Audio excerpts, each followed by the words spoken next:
Muy buenas noches con todos. Saludar a todos los presentes y conectados. Mi nombre es Solange, egresada de la Escuela San Marcos, y tengo el gusto de poder acompañar a la presentación del libro titulado Escritos Selectos de Miguelina Costa Cárdenas, libro que fue publicado este año por Heraldos Editores, al margen de este contexto en el cual a todos nos ha tocado vivir. Es un libro que recopila diferentes textos que nos van a hablar sobre las diferentes facetas que tuvo esta activista, feminista y política Miguelina Costa Cárdenas. A continuación vamos a presentar a cada una de las personas que van a estar hablando de este libro. En primer lugar tenemos a Ángela Luna, quien es bibliotecaria por la Universidad Nacional Mayor de San Marcos, donde concluyó sus estudios de maestría en gestión cultural, diplomada en gestión pública por la Academia Diplomática del Perú, en interculturalidad por la Universidad Antonio Ruiz de Montoya. Sus campos de interés son la literatura y la historia del siglo XX, las lenguas originarias del Perú y la bibliodiversidad. Pertenece al colectivo de bibliotecarias LGTBIQ+, de América Latina y América Marica Literatura. Actualmente es la responsable de la biblioteca del Centro Cultural Inca Garcilaso del Ministerio de Relaciones Exteriores del Perú. También nos va a acompañar en la presentación de este libro de Miguelina Costa Cárdenas, Vero Ferrari, quien es lingüista por la Universidad Mayor de San Marcos y con estudios de maestría en género y desarrollo. Activista lesbiana, feminista, editora de la web Mano Alzada y de la revista Crónicas de la Diversidad, y coordinadora de la Escuela Feminista Itinerante, y también de la Biblioteca Miguelina Costa. También nos acompaña Karen Paola Bernedo, quien es comunicadora, magíster en Antropología Visual, diplomada en el posgrado de Estudios de Género de la PUC, curadora e investigadora, docente en la Facultad de Artes Escénicas de la Universidad Científica del Sur. Investiga en temas de género y memoria. Entre sus más recientes proyectos curatoriales se encuentra María Elena Moyano, 25 años de afirmación a la vida, Congreso de la República 2017.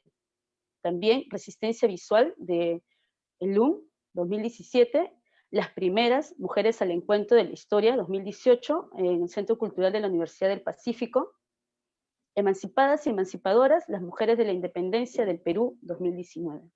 También es miembro fundadora del Museo Itinerante Arte por la Memoria, asociación cultural dedicada a promover los derechos humanos desde la producción cultural. Además, fue un proyecto acreedor al Premio Nacional de las Artes en Derechos Humanos y el premio de la Fundación Príncipe Claus. Y por último, tenemos también que nos acompaña Joel Rojas, magíster en Filosofía y Pensamiento Social por Flaxo, Ecuador, y licenciado en Filosofía por la Universidad Nacional Mayor de San Marcos. Pertenece al grupo de investigación Pedro Zulen y al grupo de Ontología Política. Ambos de la Universidad Mayor de San Marcos, al Comité Consultivo también de la Cátedra José Carlos Meretegui y a la Sociedad Peruana de Filosofía. Actualmente es profesor de filosofía en la Escuela Nacional de Bellas Artes. Indicar también que Joel Rojas es el editor del libro que se está presentando el día de hoy, y también asimismo hacerles recordar que el libro se puede adquirir mediante el fanpage de editorial de Heraldos Editores, ¿no? O también por la página www.heraldos Editores. Sin más preámbulo, vamos a dar paso con nuestra primera presentadora, Ángela Luna. Buenas noches a todas, a todos y a todes. Muchas gracias por la invitación. En esta presentación me siento muy contenta. Voy a comentarles antes sobre la exposición bibliográfica que hicimos en el centro, que organizamos en el Centro Cultural Inca Garcilaso, donde trabajo, y en la cual Joel se encargó de la investigación de la exposición Miguelina Costa Cárdenas, Pensamiento y Acción. En esta exposición lo que buscamos como centro cultural fue visibilizar, ¿no?, la historia de activismo político y social de Miguelina Costa, ¿no?, invisibilizada por nuestra historia oficial durante muchos años.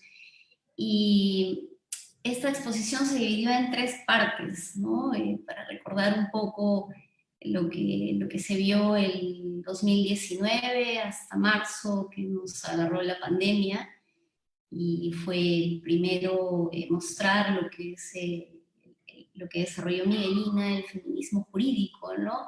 Sus dos tesis magistrales en las que ella defendió, ¿no?, el derecho de la mujer de divorciarse del marido, ¿no? Lo vio como una necesidad y lo argumentó como abogada la doctora Acosta, ¿no? Luego, la segunda parte de esta exposición, tocamos el tema de Loreto en el imaginario nacional. En esta parte, Miguelina hace, denuncia el abuso, el desconocimiento, la indiferencia de los gobiernos de turno, ¿no? De la realidad de otras ciudades, en especial de Loreto, ¿no?, que era su ciudad natal, a quien ella atribuía que el Estado, como debe ser, debe de vigilar el desarrollo cultural y el progreso de sus pueblos, ¿no? Y para eso ella utilizó los medios de prensa en los cuales ella colaboró y fundó, ¿no?, como el diario La Crítica. Aquí me quisiera detener un momento en esta parte de la exposición porque quisiera vincular con el libro que ha hecho Joel, ¿no?, y que también ha investigado y compilado artículos que ha encontrado de Miguelina, ¿no? Ha escarbado en la historia de nuestra prensa lo que Miguelina escribió, y cito lo siguiente: lo que saben los peruanos, ignorancia del gobierno respecto a sus necesidades y demás condiciones que deben de tener presente los buenos gobernantes. Crisis terrible que impulsa a un loretano valeroso a exponer su vida y capitales en busca de los medios indispensables para atenuar la miseria espantosa que reina en Loreto, lo que más puede esperar al pueblo loretano de parte del gobierno actual. Ella fue una de las primeras intelectuales en develar la inoperancia del gobierno de turno, ¿no? Que en lugar de velar por los intereses de la población, que era explotada y asesinada, ¿no?, por los caucheros, en ese momento, que era 1914, ya estaba en decaída la explotación del caucho por las denuncias que se hicieron en ese momento por parte del gobierno británico o irlandés, si mal no estoy, y por ello se detuvo, ¿no? Pero ella denunció que esta industria estaba también destruyendo el medio ambiente, con tal de sacar una utilidad posible, según las propias palabras de la doctora Costa, ¿no?, que ella misma lo dijo. Según la doctora Costa, el gobierno de turno solo se limitó a enviar a algunos interlocutores que miraban con desprecio y prejuicio, ¿no?, a la población, a una cultura, o culturas diferentes a la limeña, ¿no? Entonces, aquí es interesante ver cómo ella ya se está acercando a lo que es la interculturalidad, ¿no? Ya está tomando nota de lo que es en realidad el diálogo interculturalidad, que no es mirar por sobre el hombro a las otras culturas, sino es eso mismo, es dialogar, ¿no?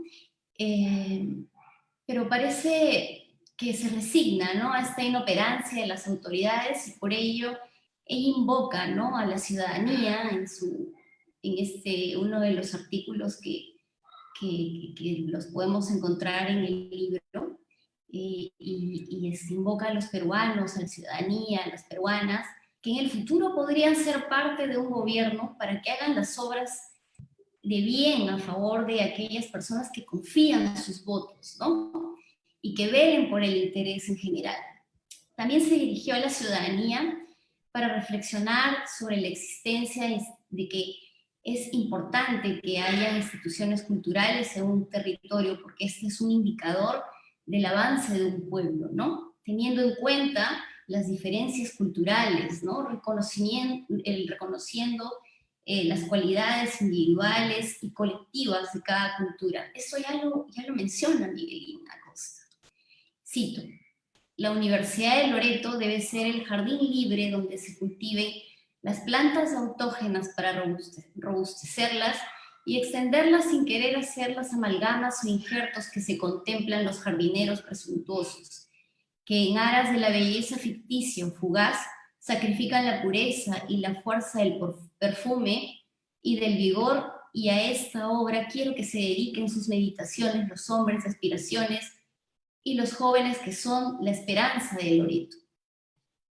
Ahora, para continuar con lo que fue la exposición bibliográfica, terminamos esta exposición con el activismo político y social, ¿no?, que ella promulgó entre 1915 y 1919. Hubo una gran escasez de alimentos en el Perú porque se priorizó la exportación de estos a Europa por la Primera Guerra Mundial, ¿no? Primera Guerra Mundial entre comillas, porque en realidad fue una guerra entre europeos, ¿no?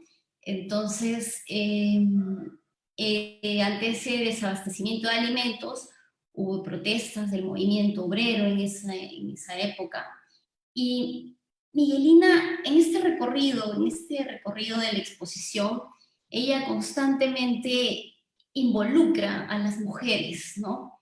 También las hace, habla con el movimiento obrero y los incita a que la mujer no debe tener parte activa en la reivindicación de la humanidad. Además, ¿no?, de reivindicar el tema de la educación, del acceso a la educación de las mujeres, que eso era muy importante para ella, porque ella también fundó un colegio en su ciudad, ¿no?, en Yurimaguas, y un instituto para señoritas acá en Lima. Miguelina, además de eso, pues comparte esa visión de activismo puro, pero también esa visión acerca de la problemática de nuestro país, ¿no?, que la compartió con Flora Tristán, con Juana Manuela Gorriti. Si bien ellas son extranjeras, como que fueron los pilares de lo que motivó a muchas mujeres intelectuales del siglo XIX y principios del siglo XX, ¿no?, a este activismo, a este feminismo, a esta defensa por los derechos humanos, ¿no? Flora Tristán, en Peregrinaciones de una paria, en 1938, dice: he dicho, después de haberlo comprobado, que en el Perú la clase alta está profundamente corrompida y que su egoísmo la lleva para satisfacer su afán de lucro, su amor al poder y sus otras pasiones, a las tentativas más antisociales. He dicho también que el embrutecimiento del pueblo es extremo en todas las razas que la componen. Esas dos situaciones se han enfrentado siempre una a otra en todos los países. El embrutecimiento de un pueblo hace nacer la inmortalidad de las clases altas, y esta inmortalidad se propaga y llega con toda la potencia adquirida durante su carrera a los últimos peldaños de la jerarquía social. Juana Manuela Gorriti, en su diario titulado Lo Íntimo, en 1881 dice: aléjame de este desventurado país, que yo no veo remedio alguno en toda la extensión de su horizonte político y social, porque está minado hasta lo más hondo de sus entrañas por la lepra de esa incurable corrupción. Bueno, hasta aquí mi participación. Muchas gracias. Bueno, gracias, Ángela. Parece que Solange ha salido por un momento. Entonces, te damos pase, Vero. Ya. Hola, ¿qué tal? Bueno, primero agradecer la invitación de los Heraldos Editores y de Joel, y también felicitar el hecho de rescatar los escritos de Miguelina Costa, que dentro de las mujeres de su generación es una de las más invisibles, se podría decir, hasta hace poco, ¿no? Hasta hace poco que hubo este renacimiento de Miguelina, ¿no?, con la exposición, con la compilación, e incluso con este proyecto nuevo que estamos sacando adelante y que les voy a explicar en un rato, que es la Biblioteca Miguelina Costa. Pero yo quiero comentar un poco más sobre el activismo de Miguelina. Ella fue una activista nata, ¿no? Prácticamente se puso los problemas de la nación sobre la espalda, ¿no? Y estuvo luchando contra todo lo que le parecía que estaba mal, o sea, contra un montón de cosas que sucedían en el Perú en inicios del siglo XX, y que si uno lee los textos, se da cuenta de la actualidad hasta el momento de todo lo que ella ha escrito, porque la situación en la selva, o sea, no ha cambiado, ¿no? Somos un país centralista, somos un país que abandona a las regiones para centrarlo todo en la capital, ¿no? Y nos hemos dado cuenta también en medio de esa pandemia, justo cuando Miguelina estaba en plena posguerra, ¿no? Cuando faltaba alimentos, cuando faltaba salud, cuando faltaba educación, y cuando la situación de las poblaciones indígenas estaba peor, muchísimo peor de lo que está ahora, que ya es triste, ¿no? Entonces, ella tenía un fuerte vínculo con todas estas poblaciones en situación de vulnerabilidad, con mujeres encarceladas, por ejemplo, ¿no? Vemos ahí un texto donde ella celebra y felicita a un juez porque libera a una mujer, y también le dice que le falta liberar a otra, ¿no? Que está, que ya necesita ser liberada. Y el tema de las mujeres encarceladas es algo que prácticamente el feminismo también ha olvidado, ¿no? También está muy, o sea, está presente en las luchas sindicales de las 8 horas, y luego intenta también colocar, hace un llamado a las mujeres, ¿no? Para que fortalezcamos nuestro Estado laico, ¿no? Y es muy, muy interesante cómo ella hace estos llamados, cómo hace estas, en la crítica, en su revista, ¿no? Siempre intentando decir que se cultiven, que lean, que no dejen que la ignorancia sea parte de sus vidas, ¿no? E incluso en el discurso que da para la Universidad Popular Manuel González Prada, que fue una iniciativa de Víctor Raúl Aya Torre, ¿no?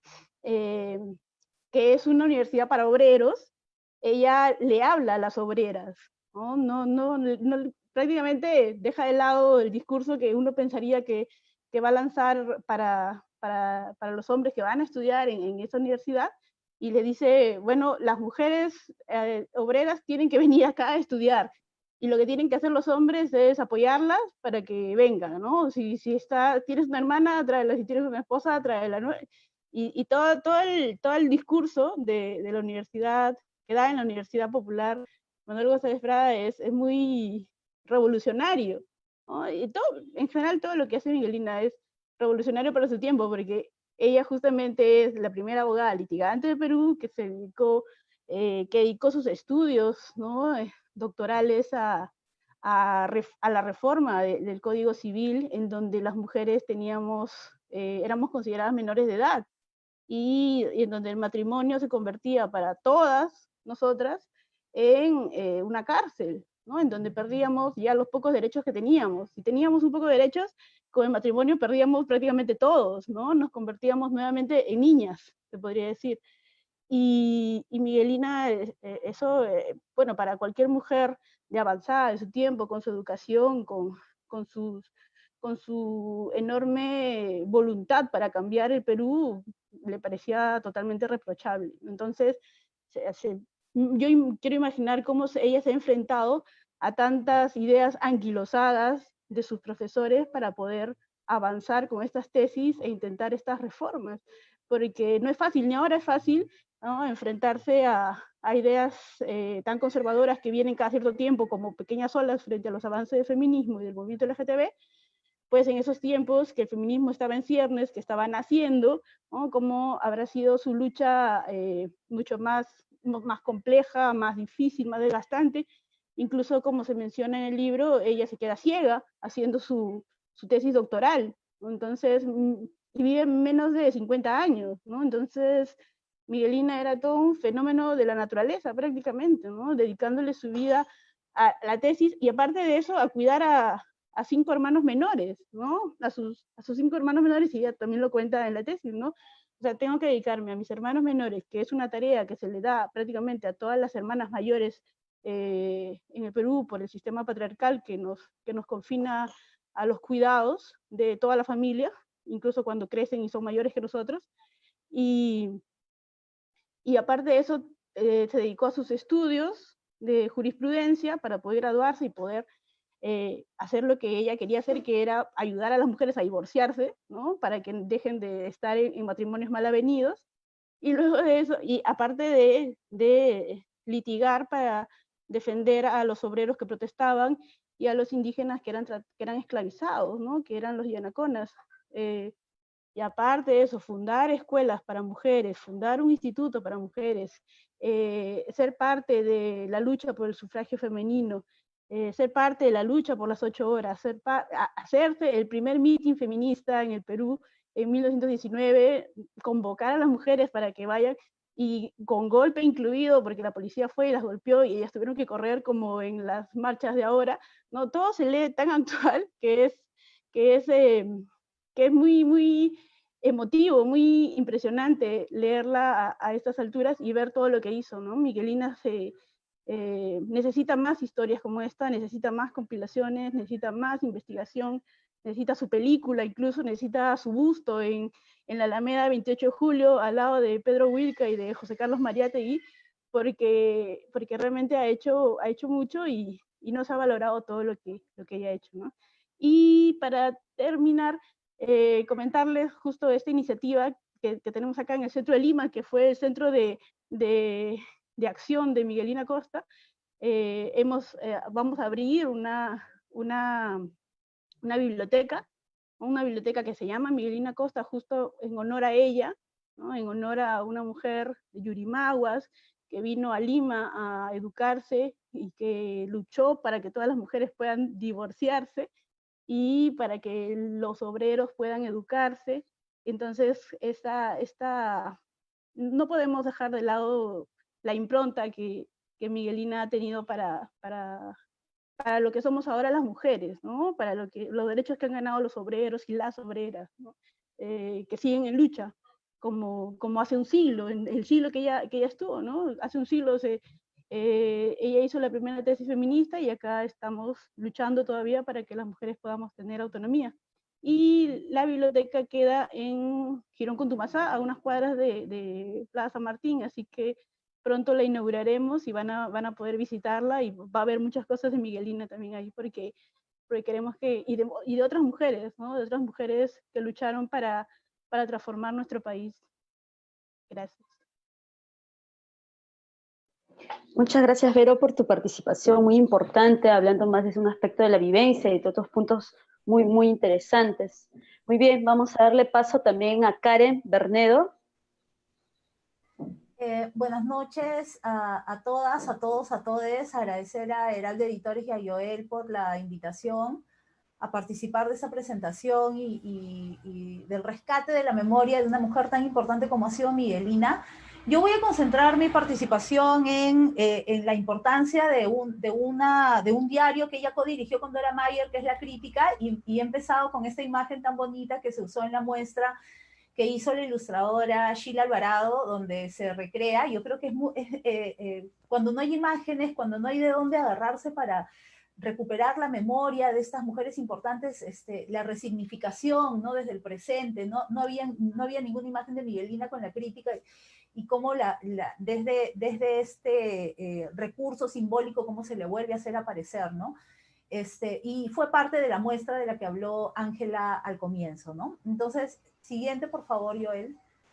Yo quería empezar un poco con las primeras revistas que publican las mujeres, porque esta primera generación de ilustradas, como también mencionó Ángela, ¿no? Juana Manuela, Carolina Freire, Clorinda, Mercedes Cabello, ¿no? Van a ser esta primera generación Miguelina va a formar parte de una segunda generación, que van a poner estos cimientos, ¿no? En estas batallas por la igualdad que se van a dar en el siglo XX.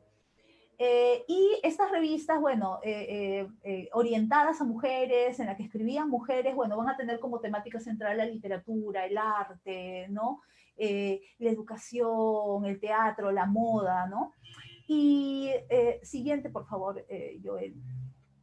Y dentro de, y ya en esta otra generación de la cual les hablaba, hay estas dos revistas que a mí me parecen cruciales y sumamente importantes y que merecen investigaciones, nuevas recopilaciones y revisiones, y va a ser La Crítica, que va a dirigir Dora Mayer con Miguelina, y El Deber Proindígena, bueno, que va a dirigir Dora Mayer y que va a ser el órgano de propaganda, ¿no? El órgano periodístico de la Asociación Proindígena, de la cual Miguelina también va a formar parte, ¿no? Entonces, ¿por qué son tan importantes estos dos diarios, semanarios, ¿no? Porque van a abordar temas de política, de actualidad. En el caso del Deber Proindígena va a ser el único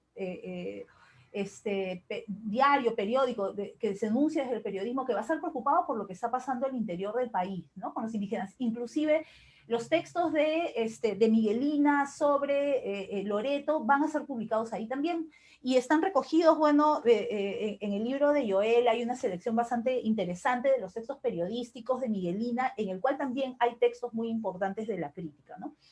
Pero en el caso de La Crítica, que es en el cual yo me quiero centrar, La Crítica va a abordar temas como la educación y el movimiento obrero desde el enfoque de género, y en eso va a ser una revista pionera, ¿no?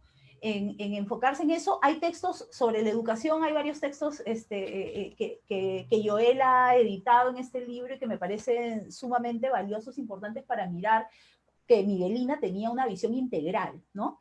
De lo que estaba sucediendo, y por eso va a levantar tantas banderas también, ¿no? Entonces, siguiente, por favor. Entonces, en La Crítica, pues, va a ser el periódico, el semanario donde se van a publicitar todos estos liceos científicos, ¿no? El Liceo Fanning, el Liceo Grau, el Santa Rosa, el Colegio de Señoritas, Rodó, en el cual también van a estar dirigidos por esta primera generación de educadoras, ¿no? Como Esther Festini, por ejemplo, ¿no?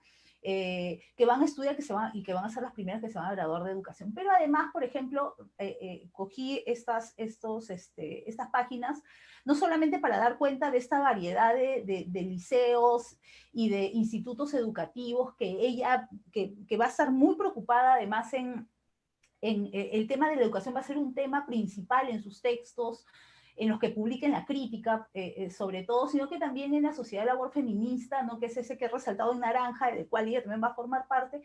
Ella, por ejemplo, en ese texto está preocupada de aquellas mujeres que no tienen recursos, y cómo ve que ella, completamente enlazado el hecho de no tener recursos con el hecho de no conseguir trabajo y ser dependiente, ser una mujer dependiente. Entonces ella va a anexar absolutamente todo: la educación, el trabajo y la independencia, y por eso va a tener esta mirada amplia, ¿no? Entonces está planteando que los comercios apoyen para poder darle educación a estas niñas y mujeres, inclusive plantea y dice, bueno, aquí vamos a recibir a todas las mujeres que quieran, a todas las niñas mayores de 14 años, mujeres que quieran capacitarse en cualquier ámbito que tenga que ver con el comercio, nosotros les vamos a dar clases gratis, ¿no? Y todo eso está mirando Miguelina como un camino también a la emancipación, el trabajo y la educación, ¿no? Siguiente, por favor. También no solamente son los textos que va a escribir Miguelina, sino también cuáles las redes y quiénes van a empezar a escribir en La Crítica. Y eso también va a ser bien interesante. Va a ir en contra totalmente en muchos de sus textos. Va a haber una retórica totalmente muy fuerte en contra del conservadurismo que le niega los derechos a la mujer, que se puede ver, por ejemplo, en ese texto de La Mujer Llegará, pero también en el texto de Hermoso Despertar Femenino, ¿no? que va a ser una reseña de diferentes conferencias, entre las conferencistas está Miguelina, y ese texto lo va a escribir Leopoldo Humachea, que va a ser un gran sindicalista anarquista, muy reconocido, muy conocido, ¿no? Que va a ser un aliado, lo que diríamos ahora un aliado de las mujeres. Él va a hacer un discurso temprano a principios del siglo XX que se va a llamar La Mujer Obrera, y va a plantear una otra forma de participación de las mujeres, y él también va a escribir en La Crítica sobre el movimiento obrero desde el enfoque de género, ¿no? Siguiente, por favor. Bueno, por supuesto, en la crítica se va a promocionar el consultorio de Miguelina, el consultorio jurídico donde ella, en la calle Tarma, que debería, por ejemplo, ese lugar que, si mal no me equivoco, todavía existe, no sé. Creo que sí existe, ¿no, Joel? Todavía. Pero si existe, por lo menos una seña, ¿no? Una marca de memoria que diga que ahí estuvo el consultorio jurídico de Miguelina, de las primeras abogadas que ejerció el derecho, no solo que se graduó, ¿no? Porque se graduaron, María Trinidad Enríquez no se llegó a graduar, pero es la primera abogada, pero de las mujeres que llegan a litigar, que llegan a ejercer su profesión, Miguelina va a ser una pionera, y no va a ser poca cosa, va a defender los derechos de las mujeres que quieren divorciarse, ¿no? Como dice el anuncio, que si lo podemos volver a poner en pantalla sería genial. El anuncio que está ahí, ¿no? Que no va a ser poca cosa, porque en esa época pues va a estar muy mal visto que las mujeres se divorcien, ¿no? Entonces por eso dice discreción absoluta, divorcio absoluto, dice, ¿no? También, estricta reserva. Entonces eso también, eso va a ser bien interesante. Y también traje esta otra página en grande porque también hay una sección de humor político, cosa que hasta ahora las mujeres no hay muchas mujeres que incursionen ni en el humor gráfico ni en el humor político, y en la crítica va a haber esa sección hablando con don Augusto, que va a ser una sátira, puede ser una conversación con Leguía, en el cual va a firmar la taquígrafa, ¿no? Y que va a ser Miguelina ironizando, ¿no? Entonces eso también va a ser interesante de la crítica, ese abordaje desde el humor, ¿no? Siguiente, por favor. Sí quería traer este meeting femenino. En la historia del movimiento obrero de los primeros 20 años, pues las mujeres van a tener, va a haber dos participaciones importantes de las mujeres, que va a ser la huelga de Huacho de 1917, donde fallecen las primeras mártires de las 8 horas, por la jornada laboral de las 8 horas, y un segundo momento que va a ser más levantado por la prensa, porque la huelga de Huacho, desde lo que le sucede a las mujeres, no va a ser no va a circular mucha información sobre eso, salvo pues salvo por los textos que escribe María Jesús Alvarado levantando su voz de protesta. Por eso, pero en el mitin femenino por el abaratamiento de las subsistencias y la baja de alquileres, por este contexto que mencionó Ángela al comienzo, sí va a ser una noticia que de alguna forma en los diarios anarquistas va a circular descriptivamente, ¿no? Siguiente, por favor. Entonces, bueno, van a haber una serie de artículos de las mujeres, lo que contaba Vero, también de esta persecución que hay, ¿no? Y Miguelina va a ser, bueno, una de las líderes de este meeting tan importante, ¿no? Esta huelga que además es exitosa finalmente. Siguiente, por favor.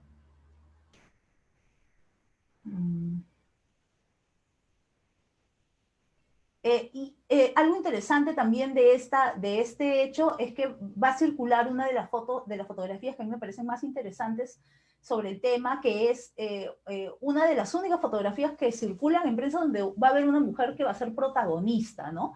Y es esta mujer con la bandera roja, ¿no? Del anarquismo, y que va a circular tanto en la crónica, en variedades, ¿no? Y en algunos medios vinculados al mismo dueño, pues, de la crónica, ¿no? En esta foto que pongo al costado dice mujeres maximalistas exaltadas con banderas rojas, y en el otro dice interior del mercado de la Aurora, pocos instantes después del saqueo, un grupo de exaltados, bueno, lo mismo es exaltados con banderas rojas delante del Teatro Colón en la mañana de ayer, ¿no? Me gustó mucho también que en la exposición se inspiraran en esta foto para hacer aparecer nuevamente a Miguelina en este lugar de los hechos, ¿no? Pero como digo, esta fotografía me impactó muchísimo porque es de las pocas fotografías en las cuales hay una mujer protagonista de una huelga y de un enfrentamiento que viene desde el movimiento obrero, ¿no? Siguiente, por favor. Bueno, esas son otras de las protestas. Ya existe esta cosa de la reunión feminista de ayer, o el mitin femenino, ¿no? y la descripción, ¿no? de las lideresas, creo que da para jalar y para investigar quiénes fueron esas mujeres que participaron junto con Miguelina en este meeting, ¿no? Siguiente, por favor.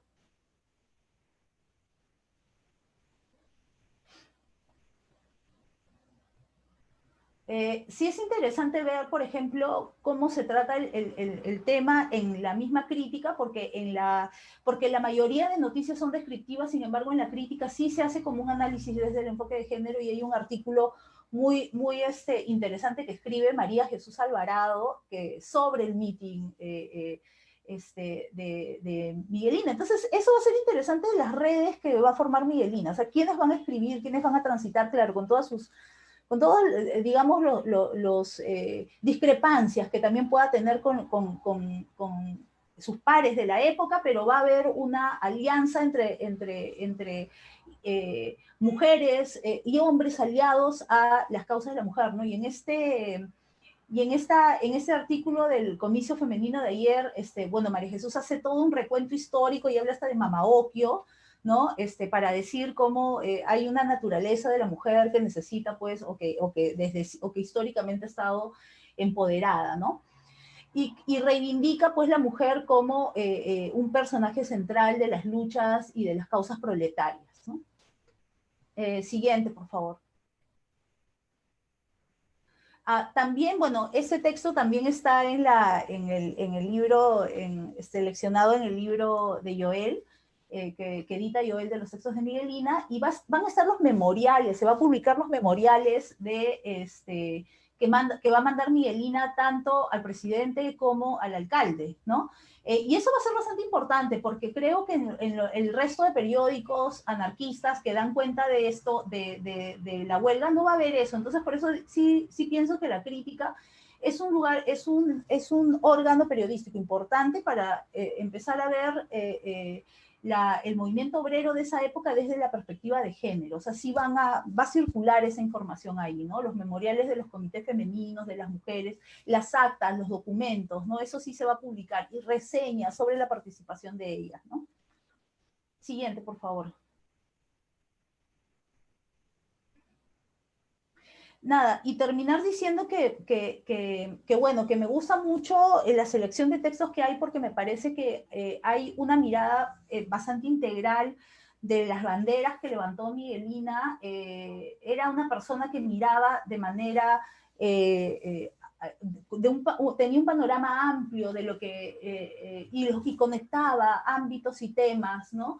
De lo que necesitaba, o de lo que las mujeres podíamos ser en ese momento, ¿no? Un otro paradigma había para ella, miraba el tema en un horizonte amplio, creo, y por eso es que levanta tantas banderas, y por eso es que conecta tantos ámbitos, y por eso está teniendo tantas redes. Y yo creo que los textos periodísticos seleccionados acá, también sus tesis, ¿no? de la que habló Vero, porque ella no solamente critica el Código Civil, sino también hay una parte de la tesis donde dice cómo debería ser. O sea, ella también plantea soluciones, ¿no? Plantea cómo debería ser esta reforma, ¿no? Del Código Civil del matrimonio, para que la mujer no tenga este estatus, ¿no? Que la pone en desventaja al casarse. Entonces sí, es una mujer que en su corta vida, bueno, hace muchísimo, ¿no? Sienta bases importantes, ¿no? Para el feminismo, para el movimiento obrero y las mujeres, para la educación, ¿no? Entonces creo que sí merece un lugar más importante del que tiene en la historia, y celebro y saludo mucho el libro, que me parece que es un gran aporte en el rescate de la memoria de Miguelina. Gracias.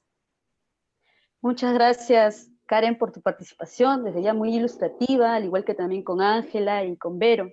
Muy bien, entonces vamos a darle paso ahora a Joel Rojas, quien además también es editor del libro que se está presentando, ¿no? Adelante, Joel. Muchas noches con todos, todas y todes. Agradecer a todas ustedes por esta presentación del libro. Bueno, han tocado puntos importantes de las facetas de Miguelina Acosta Cárdenas. Voy a complementar con un pequeño detalle nada más, pero primero quisiera saludar a Joaquín Vargas Acosta, que es el sobrino nieto de Miguelina, que me ha permitido explorar el poco archivo que él ha guardado de Miguelina. Y he podido encontrar algunos textos inéditos que también están compilados en el libro y que nos permiten entender con un poco más de complejidad esas redes, ¿no? Esas redes, como ya ha mencionado Karen, esas redes que tenía Miguelina.